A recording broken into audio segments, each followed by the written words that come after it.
What's going on, everybody? Welcome to the second ever episode of DadCast here on the Geekiverse video and podcast network. Father's Day weekend edition. We're very excited to chat about video games and, of course, dad things. That's what we do here. I'm Josiah Leroy. Got my co-host, Tim Talbot. Tim, how are you on this fine evening? Good. It's very hot out by us right now, so it's nice to be in an air-conditioned building. Seriously, I feel like it's just not going away today, but hey, no. We really shouldn't complain. It's okay, because it'll be snowing in like 2 days. With us, a very special guest. Someone I've come to follow on social media throughout the last few years, just kind of in games media, been a fan of various things that he's done. He was gracious enough to be a part of a written interview at the Geekiverse, I think it was last spring, or 2 springs ago, I should say. Host of the Puttin in Work and Comedy Rewind podcast on the ATEBIT Collective, author of the Maven Series. We've got Jono Pech with us, all the way from Australia. Jono, thank you for taking the time to join us. How are you doing tonight? Or today, I should say. I'm doing great. Yeah, I'm doing great, Josiah and Tim, and it's winter over here, so I'm drinking a coffee just to warm up. Oh, I didn't think about that one. Yeah, that's how we do it. So we're here to talk what it's like, the lifestyle of being a dad, finding time to play video games. All 3 of us, one child at home. You kind of know the stories if you're listening or watching for what Tim and I shared on last episode. So I've got a daughter that's turning 2 in August named Daisy. Tim has a son that's not terribly far ahead of that, named Oliver. Yep. Jono, if in as much or as little detail as you want, why don't you tell us about the story of your child? Yeah, so we have a little boy, Micah, who is a couple of weeks away from 6 months. So he's in a pretty exciting little development period at the moment, where sleep patterns are changing by the week, and he's learning new things every day, which is exciting. But he's been a good baby. Like, from the stories I've heard, we've got one of the good ones, I think. Won't be returning this one. Yeah, I always made that threat. Yeah, I think you got a lot of the good. I would say that was the biggest part for me. That was a struggle early on, just the lack of sleep. So we obviously, in the previous podcast, my wife had a lot of issues, so it took a lot of the brunt. And one story told in the last podcast is I was so tired during the first, I think it was maybe like 3 or 4 months in. My wife really couldn't do a lot, so I was waking up at night, helping as much as I can. And the one night my wife was feeding in bed, I picked up the baby, gave her the baby, my son, and fell back asleep. She's like, hey, he's done, put him back. So in my head, I go to scoop up my son to put him back, and she's like, what are you doing? I'm like, what are you talking about? Well, I tried to pick up our 65-pound dog and put her in the rock and play at the time. I was so tired. So it was... Dog was on the bed? Yeah, well, we have 2 65-pound dogs, and they sleep on my half. So, yeah. Great.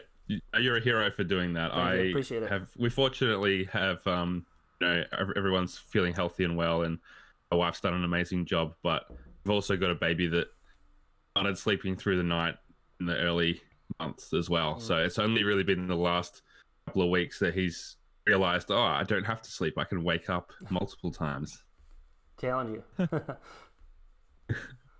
Jono, are you traditionally a night owl? Was it a big adjustment for you? Not really, because I naturally go to bed quite late. Like, midnight is usually like the earliest I would start thinking about going to bed. And he has been sleeping before that, but probably the biggest adjustment for me has been that a few hours that I have to myself before bed have been interrupted more. So where my wife would usually go to bed at like 9, he's now staying up later because Micah isn't necessarily down yet, which means I get less time to myself to unwind and relax and, play video games and edit podcasts and stuff. So that's been an adjustment, but that's only been like part of the time. So it's I can't really complain. Like, from the stories that I've heard, and I'm sure from like even your own experiences, there's people whose lifestyles have been interrupted way more than mine has. So I'm feeling pretty good about it, and just fingers crossed, because even the last couple of weeks, things have been changing so much that I really don't know what to expect on ahead. Yeah, I can agree with that. It's definitely nice having that extra time, and I don't think that's something we talk about enough as as a dad, having your own personal time is, I think, so important. And I mean, I don't know about you guys, but that's half the reason I game, just to kind of unwind, have my own time. And my wife watches a lot of, I call it garbage television, but, you know, a lot of television. And we watch the occasional show together and stuff. But, you know, she understands that the reason I go downstairs and play games at night is the equivalent of her watching TV. It's just, in my opinion, more interactive than TV might be. But not saying I don't like TV. I just would prefer to play a video game. Sure. So it's funny. Like, I feel like my wife always appreciated, or I'll say respected the game time, but not until Animal Crossing came out did she truly like embrace it. Because now it was like, well, should we flip a coin to see like who's kind of, you know, on duty tonight? You know, it's kind of that thing. And yeah, like oh my gosh, she's put in so much time to it. But I love that because it's like she's even more on my wavelength now, or I'm more on hers, if you will. Yeah, go ahead, Tim. No, I said we've Jono, did you ever play Animal Crossing or? Oh, I dodged that one. Oh, gotcha. I played it.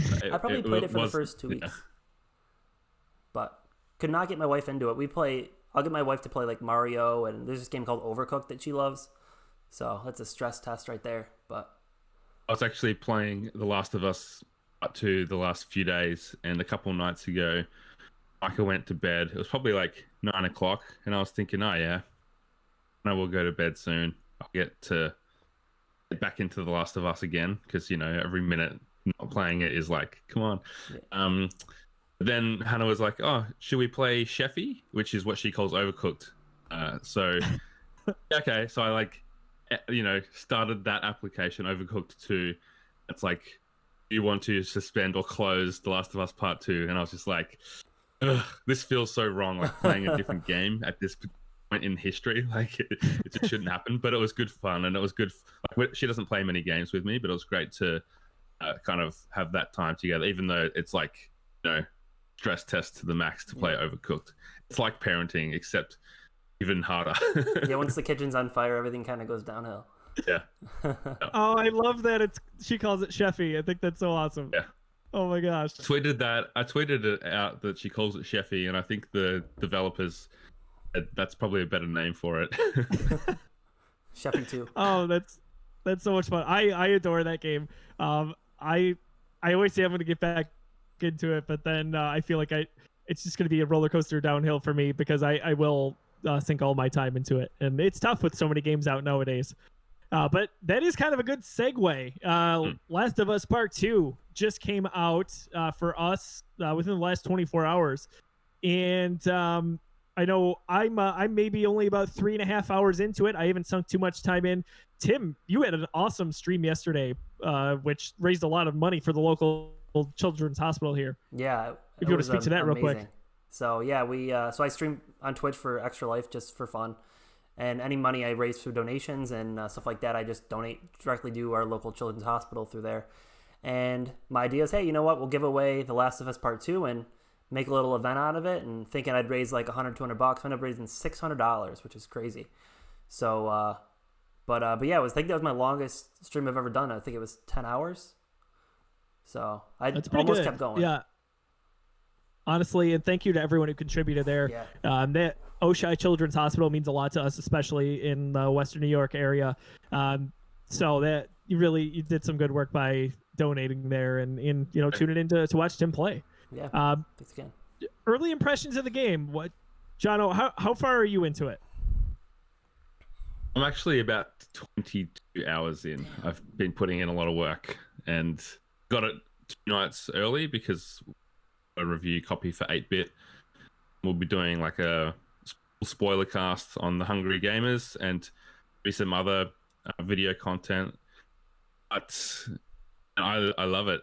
This is the first time I've spoken about it, apart from in a couple of chats that I'm a part of. So it's going to be interesting to see if I can vocalize it. But yeah, like spoiler free, like the emotional storytelling and nuances that Naughty Dog have put into this game, just brilliant. I think it's, without having finished it, I think it's a masterpiece, and you can just feel it with every moment that you're playing. I think there's so much love and skill and care and just all of it that's been put into this game from one of the best studios in the business. Like there's been some controversies with Naughty Dog, as there probably is with any company of that size that has to work at creating something so perfect.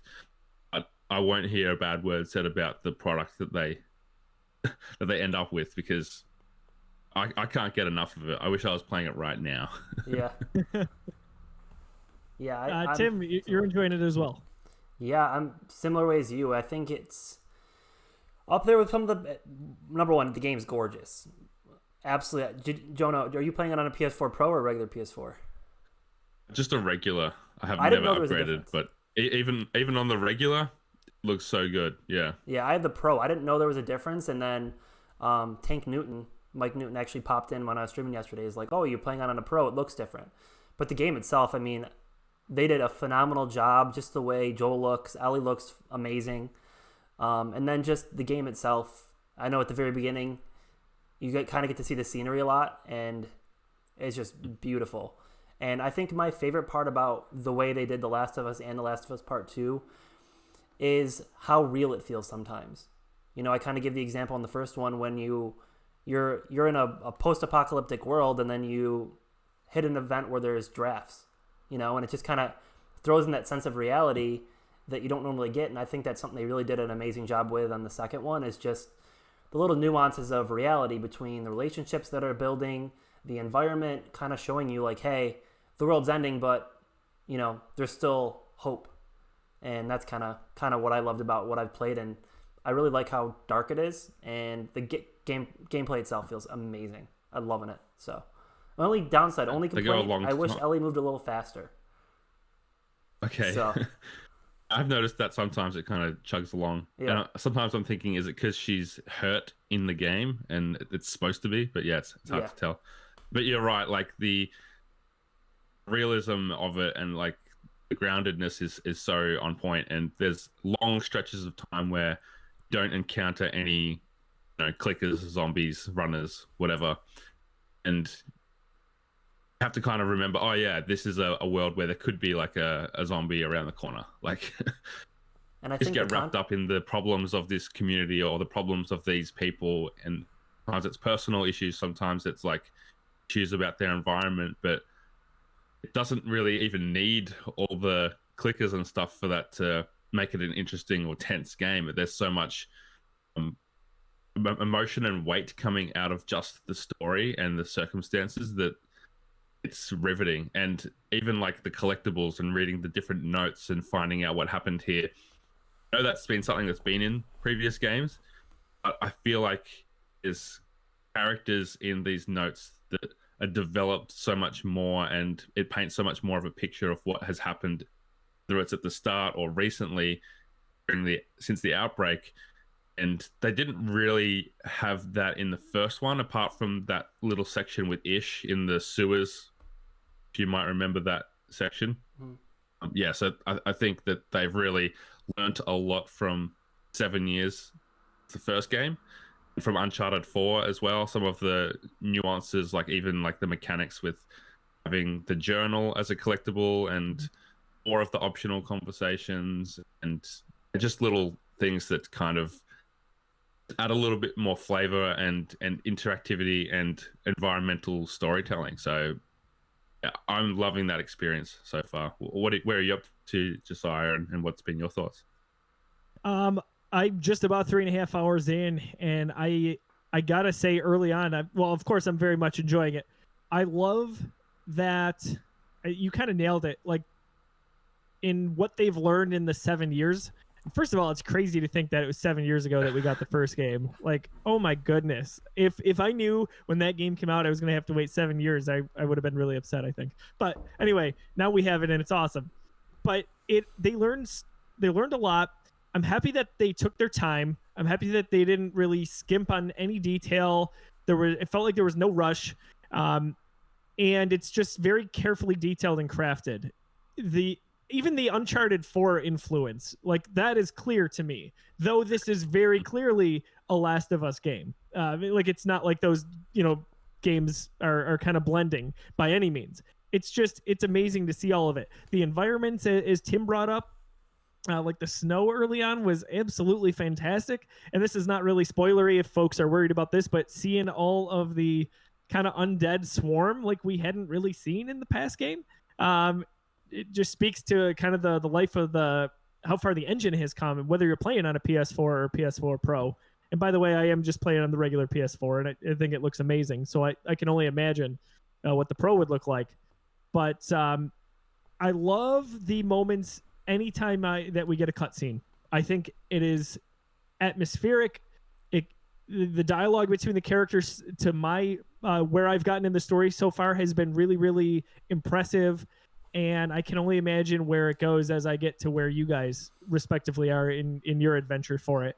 One thing that I do love is that I don't have to panic anytime I hear a clicker to a degree. Whereas in the first game, I was like, oh my gosh, I'm dead. Like, I'm dead. I don't have a shiv, especially early on. And here, there's a little more freedom with it. So little things like that I've taken to appreciate. But yeah, Naughty Dog, can't say a bad word about what they've been able to craft time and time again here. Now, what difficulty did you guys put it on? Yeah. Moderate, or whatever the exact middle one is for me. Yeah, same here. And there's like so much more resources than in the first game. I found, like, I think playing on hard is probably the equivalent to the first game on normal as far as the scarcity of resources and ammo. I found that I've always had like more than enough to craft what I needed and then be fully stocked. But yeah, I mean, on the cutscenes thing, before we move on from that, like the motion capture and voice acting in this game it's so good. Like it's unbelievable how great the animations are in a lot of the acting and scenes, like not just in the cutscenes but in the general gameplay. There's so much more put into it. Like sometimes you play a game and you can see they've mocapped with the actors for the cutscenes, and then the rest of the game is somebody they've mocapped a few actions and they've used those for the rest of the game. There's so much detail. Like there's a part with Ellie where you jump across. You can jump now, which is another great thing, an Uncharted influence. But you jump across this gap and you almost fall, and then Ellie kind of scrambles up. If you spin the camera around, she makes this like really funny face, like I nearly died just there. And it's a nuance that you wouldn't necessarily even notice, but it's there, and I think it comes from the acting. And because there's dialogue through the whole game, actors have literally formed the whole game, you know. And I think even like there's a moment where Joel kind of walks to a ray of sunlight and he kind of like goes back his head and he's like basking in the glow of the sun. There's another thing that if you weren't looking at him, you'd miss it. And there's also a part where riding a horse and you go underneath a petrol station like roof, I guess, and the character kind of like ducks his head as you go under. Like it's not like right on top of your head, but it's close enough that it strikes me as like nuance and detail it wouldn't be in most games. And there's also, while we're talking about all the motion capture, like this mechanic with ropes and cables where you can pick up a rope, you can run around with it, kind of like the the hooks the crank that you had in Uncharted 4 with the Jeep. And the way that, and it was probably in Uncharted 4 as well, but the way that Ellie maneuvers that, and like if you change directions, she'll like lift it over her head. It's just so natural and flawless. It's just a small detail that brings realism to it that you just go, these guys really just thought of everything, didn't they? Yeah, I love all those points. In talking about Uncharted 4, I remember one particular, like they would break down so many different stats that you could keep when you pause the game, and one of them was just how much time you spent standing still, because you either didn't know a cutscene was over and you were controlling your character again, or because you were panning around with the right thumbstick to look at the environment. And I found that I've done that a lot with this so far. Like to specifically look at my character, if I'm running one way or walking one way, I pan it around to see what they look like from the front for that very reason. It's incredible. You don't see that in every game. And you're right, Jono, with even just like how they sway their head, or how she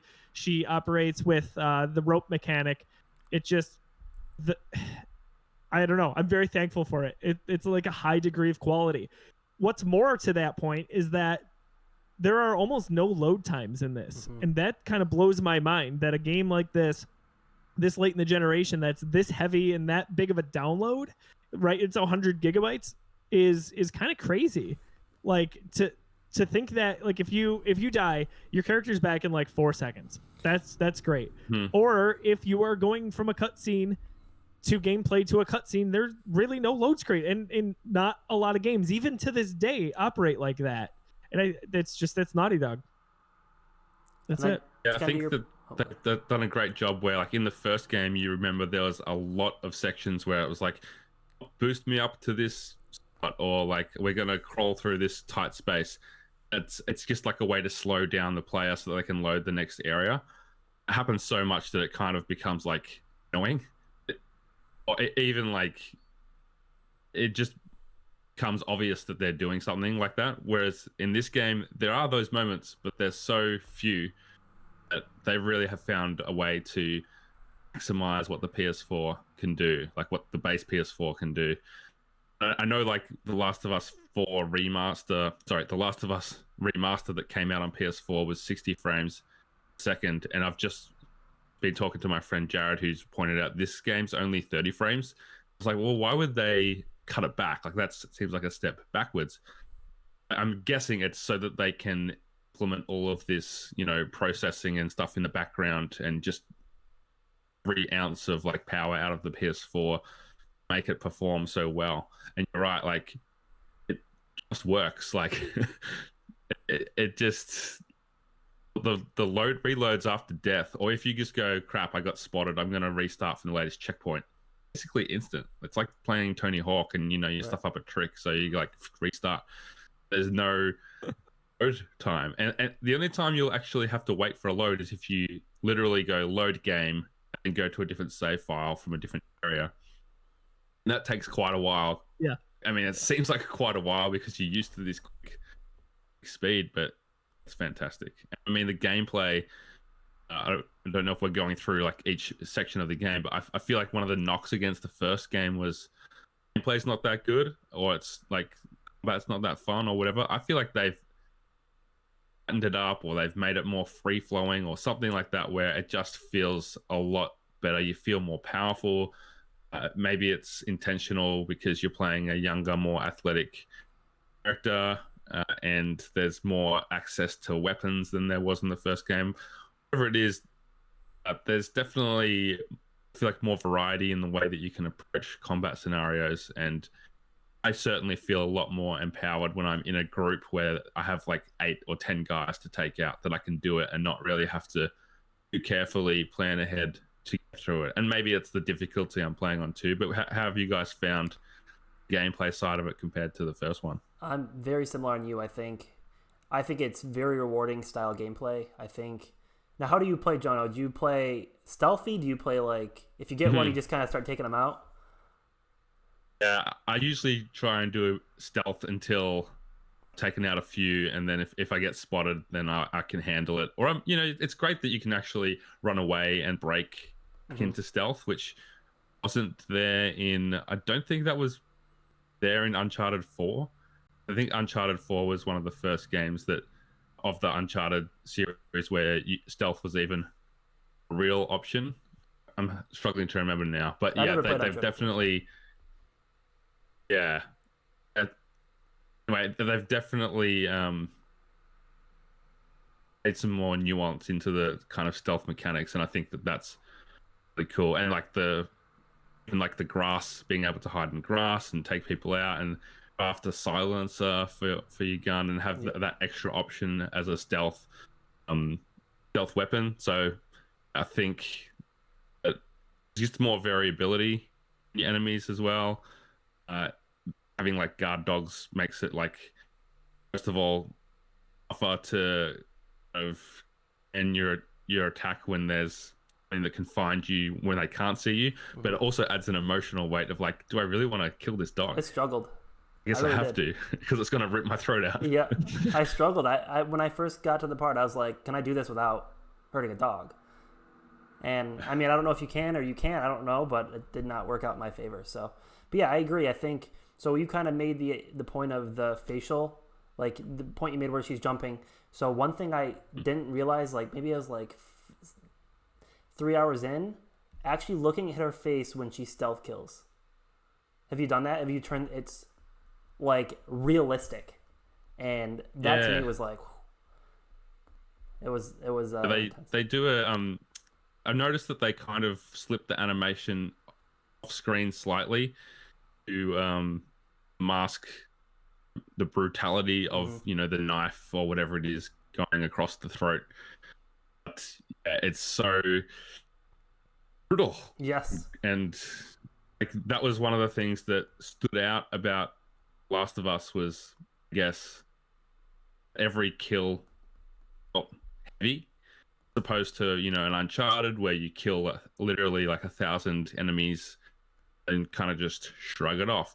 But The Last of Us, you actually felt the weight of those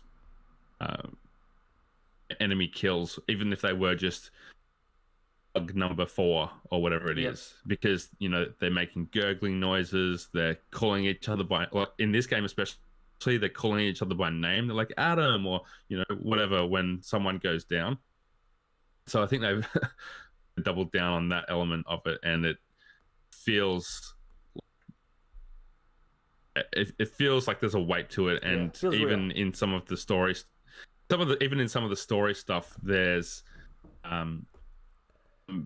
visceral reactions to some of the violence. That's like there's clearly some trauma the characters, which makes perfect sense even in this strange world that the game takes place in. Like, yeah, it makes sense for characters to experience trauma because of actions. Yeah, but I like I said, I love the gameplay. I think it's very well done. You can tell they took their time with it. You kind of mentioned the stealth. I like that when you break stealth, they don't immediately go to like, oh, then stop. It's like they're searching for you. They don't know where you are. Yeah. But they're not like just blindlessly into stopping. that building. Yeah, they're like running around still, and I kind of love that aspect. And similar to you, I'm on hard mode, and I still find myself, especially being more of a stealth kind of player, growing up with Metal Gear Solid and Tom Clancy's and stuff like that. Naturally, I want to take out as many as I can by stealth, and then deal with whatever else I have to at that point. And there's times where you can't do that, which also make it very fun. And I think that kind of adds the suspense for me. You get to a point where you're trying to stealth kill and you get spotted. It's that rush of like, what do I do now? Do I run? Do I fight? And I think they did that very well. And like I said, I love the gameplay. I'm excited to finish the game and go read all the reviews and find out why people thought it wasn't good, because I am generally confused. I don't understand how it couldn't be anything better than it's amazing in my opinion so far. No matter what way the story goes, my opinion's already kind of set on how I feel about it. It's an emotional journey, and I'm loving every second of it. So, yeah, I've started to hit a couple things where I'm like, okay, it's an interesting choice they've done here. It's not something that everyone will like, so I'm starting to see maybe why some people might have felt like they've gone too far or done too much or been too fancy some of their decisions to tell the story. It's Naughty Dog, so I'm going to give them the benefit of the doubt until I've finished the game completely before I say we're done without that section or whatever it might be. So, and I'm 13 hours in, so sure, yeah. I mean, might be creeping up to halfway. I'm not sure because I haven't finished it, but yeah. Spoilers. I won't say anymore. No, Joe, what do you think? I mean, for the little gameplay that you've kind of experienced, what do you think about it all so far? Yeah, I think, well, first of all, can you guys hear me? Yes. Okay, sorry. Might cut out for like 2 seconds. Gameplay's been fine. I think it definitely feels different, which is good. Than from playing in Joel, or in the first one as Joel. I think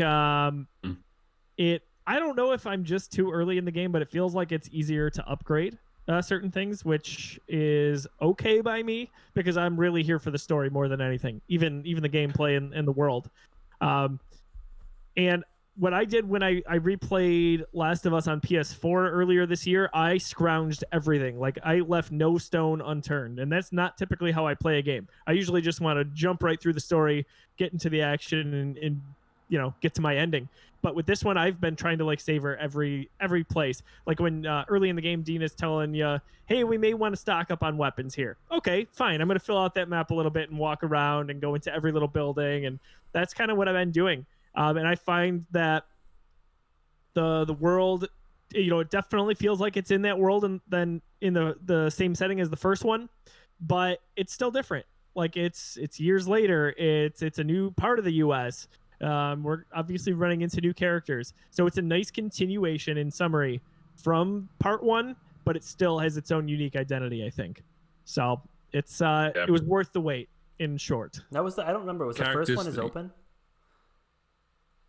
No, not at all. I mean, there's sections of this game that are very open, and that's direct follow on from the Lost Legacy, and where there was a section that was literally just, it was like an open world for an area, like a hub, kind of like in God of War when you get to the to that main area with all the islands and the canoe and everything, and then you can take each section as you choose. And we obviously have that in an early section of part 2.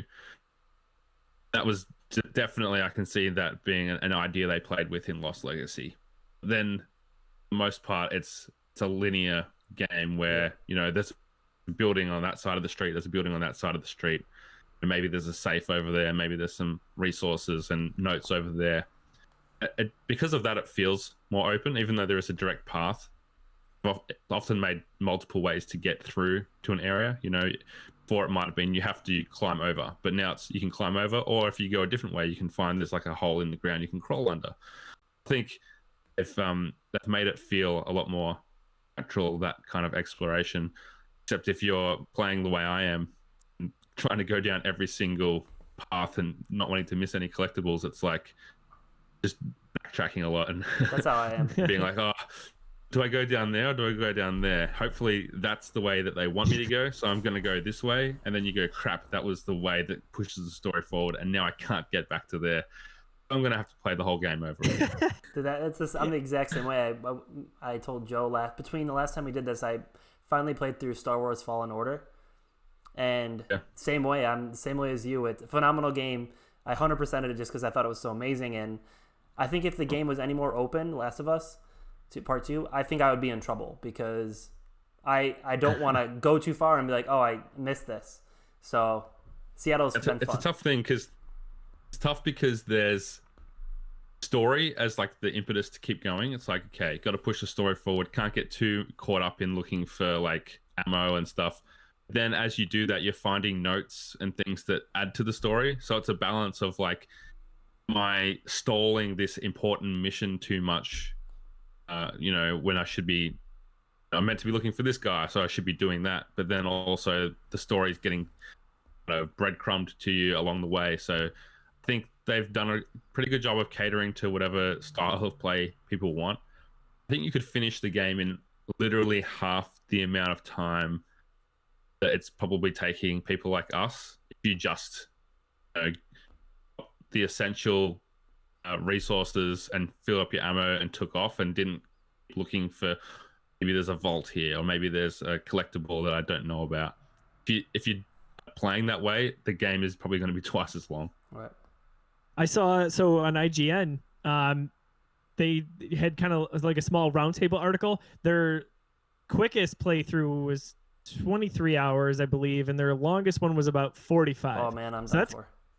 That's quite the range, especially for a game like this where it's typically not that big of a range. Like it's amazing to see that you can kind of craft your story with this one, or how far you want to go in terms of side content. So that's impressive. Right. Just kind of wrapping up our Last of Us discussion here. Jono, you said you guys are going to be talking about Last of Us on some of your podcasts shortly, so people can expect spoiler cast, things of that nature.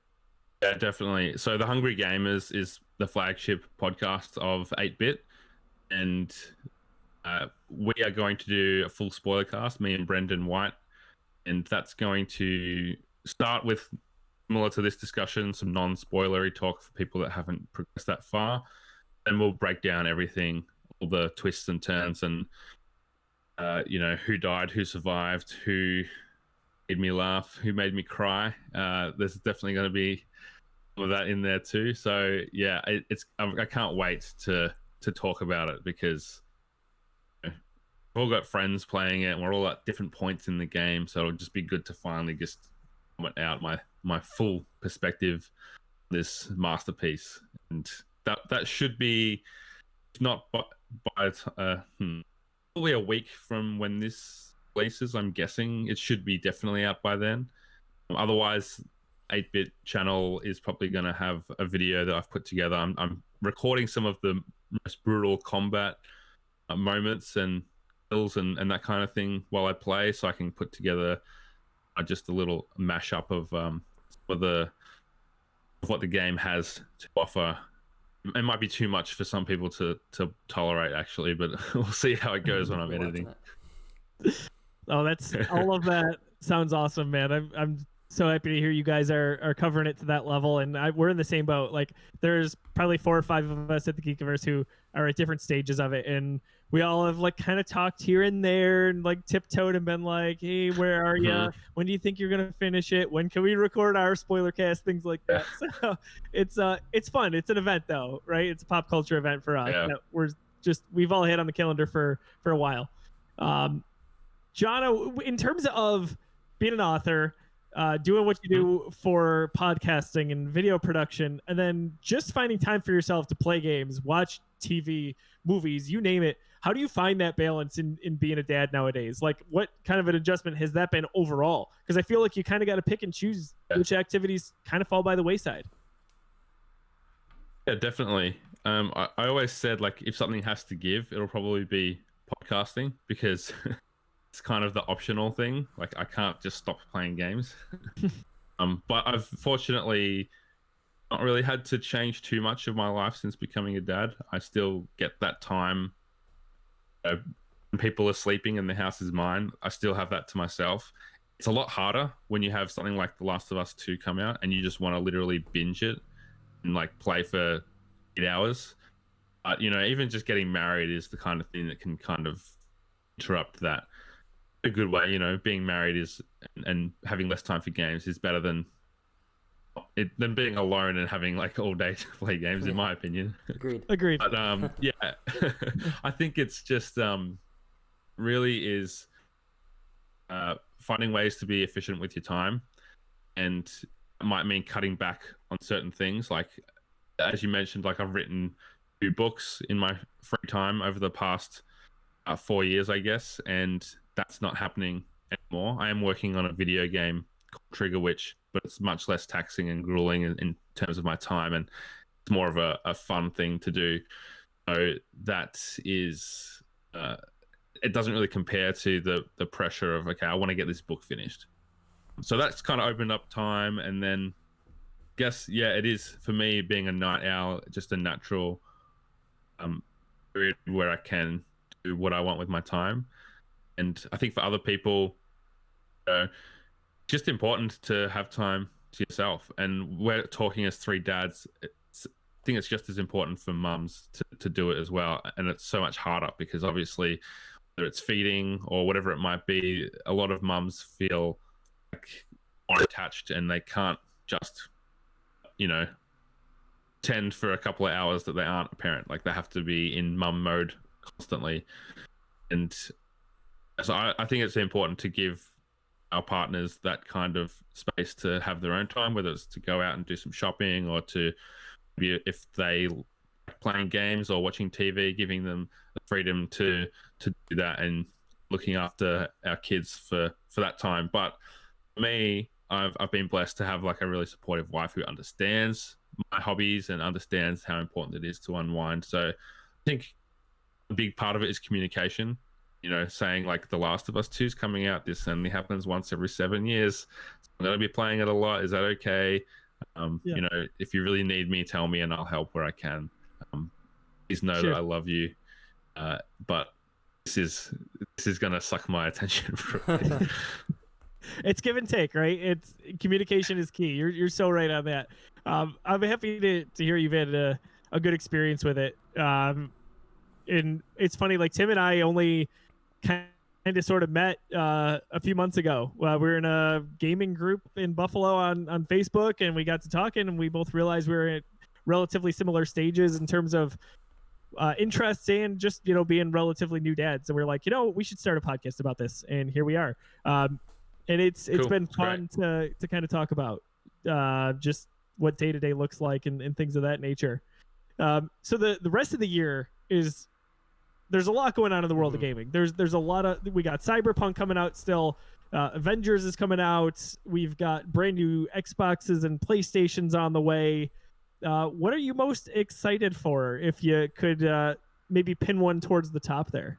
Yeah, I think it is just the PS5 in general. Like, I'm a PlayStation guy, always have been. So that's something that I've been like, especially having a PS4, like basically a launch PS4, like really need to upgrade. It's even like a practical thing. Like, my shocks only last like 3 hours on full charge. So I actually need a new console, and it's as loud as a jet engine. I got to play with headphones when I'm playing like something like The Last of Us. But yeah, I think it would be the PS5 if I had to pick any one thing. And as far as games, yeah, Cyberpunk's probably the thing that has most of my interest, even though it just got delayed again. Yeah, and who knows if it will come out this year, this rate. Not knowing much about the game is one of the things. Like, I went dark on The Last of Us to probably a year ago and haven't watched any trailers or anything. So, and in the same way with Cyberpunk, I watched snippets of the reveal. Being such a big fan of The Witcher 3, finished it, platinumed it. I finished it 3-4 times. I can't remember. Wow. And and actually, it was the first game that I finished when I became a dad, because I had a lot of time off work, and it's a huge game, but that goes to show how much my gaming was not interrupted by being a parent, that I could still finish a game like that. But yeah, CD Projekt Red have a huge green light, as I'm concerned, after The Witcher 3 to create something they believe in. So don't want to know really much about it. I just want to go in and play it, probably on a PS5, hopefully. That's exciting. I know there's so many things that you can pick and choose from. That it's been a good year, and I think it will continue to be a good year to be a gamer. Are you picking up Ghost of Tsushima next month? Yes, I will be playing that game. And it's another one that I haven't really been thinking about it. I haven't been watching much about it because it's a first-party PlayStation game, and from such a great developer. It's one where I feel like the less I know, the better, because there's probably been a few things that I've heard people talk about that aren't up my alley. But with the kind of blind trust that I have in the track record of the studio and the publisher, it's like, yeah, I know it's going to be great. It's not going to be like The Last of Us level. It's not going to be God of War level. At least I don't think it will be. Me, anyway. But less expectation I have of that kind of thing, I think the more I'm going to enjoy it. So I'm not going to be expecting a pure masterpiece. I'm just expecting a great game that's good time, and it'll be nice to have kind of a palate cleanser after everything in The Last of Us 2. Hopefully it's a bit lighter, and I'm sure everything would be like a bit lighter compared to this, but I'm looking forward to that too. I think it has been kind of, like, for me at least, it hasn't been a great year for games up to now. Like, Final Fantasy was cool. I mean, I love Final Fantasy 7 remake. Doom Eternal was great, but it's been pretty slow. If you haven't got into Animal Crossing like I didn't, the year feels very different compared to someone that spent 200 hours in Animal Crossing. Yeah, I'm similar boat. I love Final Fantasy remake, and I wish I had the patience to do that. Just go dark on a game. That's so cool. I never thought about doing that. That's awesome. It takes dedication. I think it's hard. to not be tempted. Oh, and on the go ahead. On the console thing, so I have a PS4 Pro. We kind of talked about that. I never told you why I have a PS4 Pro. I didn't want one. I didn't buy it on release. What actually happened is, for the longest time, I got a PC, and I've been doing a lot of PC stuff lately. And I started gaming in my basement, which is the new thing, because with the child upstairs, I tend to be too loud, and then that doesn't ever works. So for a good period of time, I used to play video games in bed. So my wife would watch TV, and then I actually set up a second TV on our nightstand, and I'd put headphones on, and I'd play video games in bed. And what ended up happening was my PS4 ended up ejecting the disc and turning on randomly during the night. So at like 3 in the morning, my PS4 would turn on and hear, and the disc would just go in and out, in and out. And I had to unplug the PS4 in order to get it to stop. So finally I was like, it wouldn't take a disc anymore. So I was like, I got to upgrade and end up getting the Pro. No. That's awkward. Yeah. Wow. My wife like, shut that off. I'm trying to sleep. I'm like, oh, oops. So. Well, Jono, I had one more question before we wrap up this episode of DadCast here on the Geekiverse Network. You've interacted and been on and talked with them in podcast form. The guys over at Kinda Funny. I know a lot of our listeners will really appreciate that. Take us through just those experiences with Greg and some of the other guys there, and Colin Moriarty as well. Yeah. First of all, huge influence on my interest in games. Back to Beyond at IGN, that was kind of the Beyond podcast that made me realize, there's actually an industry to this games thing. Because up until that point of getting into it, I was just a casual gamer. Like, I loved games up with the PS1 and had a Sega before that. But I just casually played them, enjoyed them, put them aside, didn't really think about what was happening to make the games, what was happening in the industry, didn't know what first party, third party, all that stuff that we love to nerd and geek out about now. Podcast Beyond was kind of what introduced me to that. And then getting into the Kind of Funny community was my first real online community. So that was a really big thing for me. And they came, Greg and Tim came to RTX Sydney when public events were still possible pre-coronavirus, and not only was that a really important time because I met a lot of some of my best friends now through like a community meetup, but actually got I got a media pass to the event, and I got to interview Greg, and I got to interview him. They were short interviews, kind of like 15 minutes, 20 minutes. That was the start of Puttin in Work, my interview podcast. I thought, I'm not currently working or writing for anyone. What am I going to do with these opportunities to interview people? And I was like, okay, I'll start a podcast and try and find creative people to talk to. I know a few creative people. I'm sure that I can kind of get the episodes or whatever. Up to 140 episodes now. And for about 115 of those weeks, it was consecutive. I never missed a week. And just meant reaching out to as many people as I could. And fortunately, I was able to, interview some really cool people in games, not only games, but entertainment in general, comedians, musicians. Just easier to talk to people that work in games because they understand podcasts. They understand, they're a lot more accessible than your actors and that kind of thing. But yeah, it was great. Very easy to talk to RTX to start with, those kind of funny guys, and then getting a chance to interview Nick. It was hilarious, and it was great to talk to him about his stand-up career.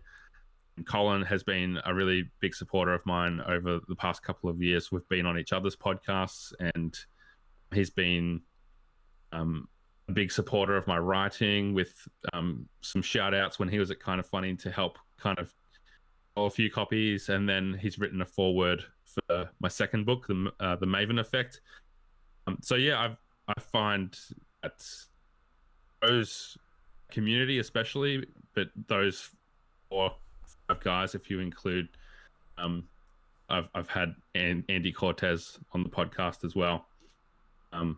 It's been a big part of my podcast getting some level of success is tapping into that community and kind of the people that are connected to them, whether it's like Jared Petty, Andrea Renee, Scott Lowe, who does social at Naughty Dog now, or community management or whatever it's called. It's just great to know that a lot of people in that community were listeners in the early days, and it was because of those early interviews with Greg and Tim that was able to build an audience early on, which is so important in your early days of podcasting, to feel like somebody's actually listening. It encourages you to keep going. And without those kind of early interviews, I don't know if the rest of it would have happened. But yeah, go back through the archives if you're listening as a Kind of Funny fan and want to hear kind of a timestamp of what life was like in 2018 for those guys, and a lot of big names in the podcasting and video game space. It's awesome. Yeah, John, it's so awesome to see, because like you inspire us, right? Like we're independent podcasters and media folks. Like we do this as a side job, and seeing the success you've had throughout your relatively short career in this, and just in, like you said, how many consecutive weeks you did for putting in work. It's just awesome to see. So thank you for doing what you do. Yeah. We appreciate that. It's a hobby for me too. Like it started as something, and any time that you do something creative, you're always thinking like, oh, maybe this will be the big break. Maybe this will get me into the business. Maybe this album that I'm recording will make me into a rock star. And it's always kind of like that wishful thinking. But ultimately, yeah, it's a hobby, and it's probably led to some cool opportunities. Like I mentioned before, I'm working on a video game with Byte developers called Trigger Witch, and I'm writing the story for that. I've started doing some sound design, so I'm pretty stoked to get into game development. And that's kind of in a roundabout way because of the podcast, because I interviewed devs that made Reverie a couple of years ago, and it off with one of them in particular, and that kind of relationship and the experience of writing my book, which again goes back to the Kind of Funny community in a lot of ways. It all has kind of led me to where I am. So I don't want to act like I'm some kind of like hot shot with a Patreon with thousands of subscribers or anything, because I'm not. I'm just a podcaster like you guys, but I've had some really cool people on my show, and have two over the years. So it's I'm not shouldn't be. I don't think you should be putting me too high.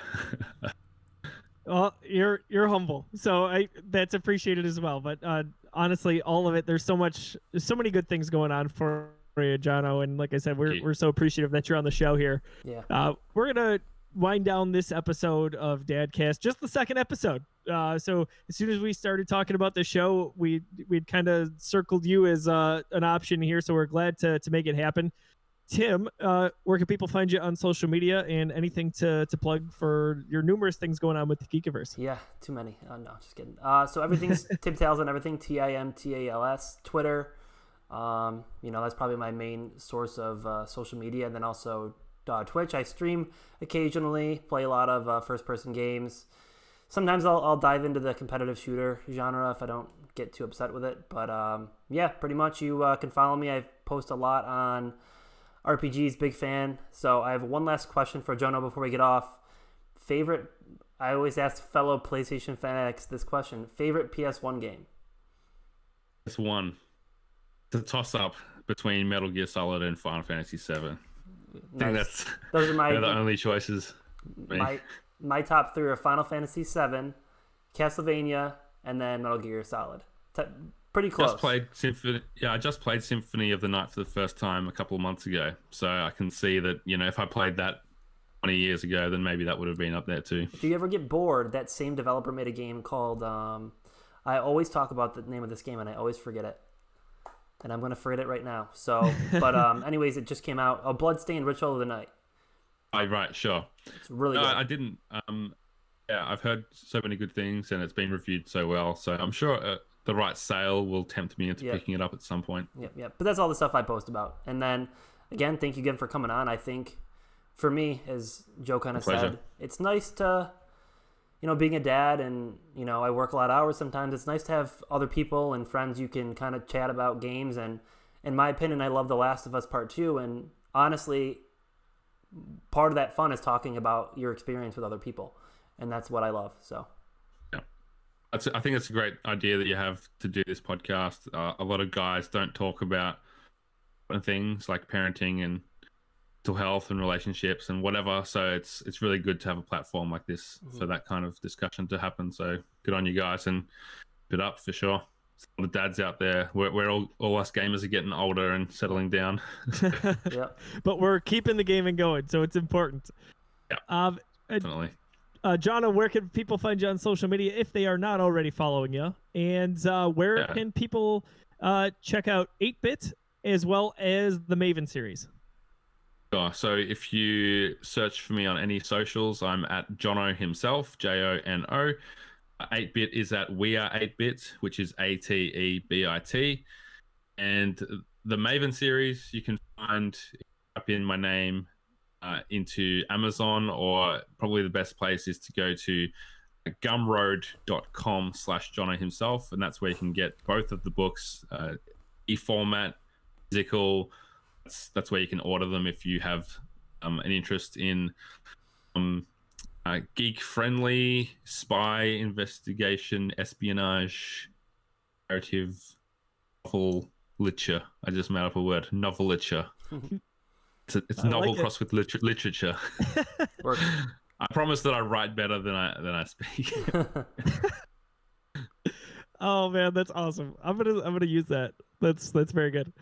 On social media, I am at Josiah D. Leroy, talking about all things gaming, of course. We just want to say thank you for tuning into this episode on YouTube or on wherever you listen to podcasts, any major streaming platform. Happy Father's Day to all the dads out there. It's such an important job. You are your children's heroes. It's so important to set the right example, to communicate, as we mentioned on this episode, to find time for yourself, all of it. This is almost like a positive support group for dads. So we hope you'll continue joining us for future episodes of DadCast. We had a wonderful conversation with Jono. We look forward to more content in the future. So for Tim, for Jono, I'm Josiah. We will catch you all next month for next month's episode. Thanks again. Have a wonderful day.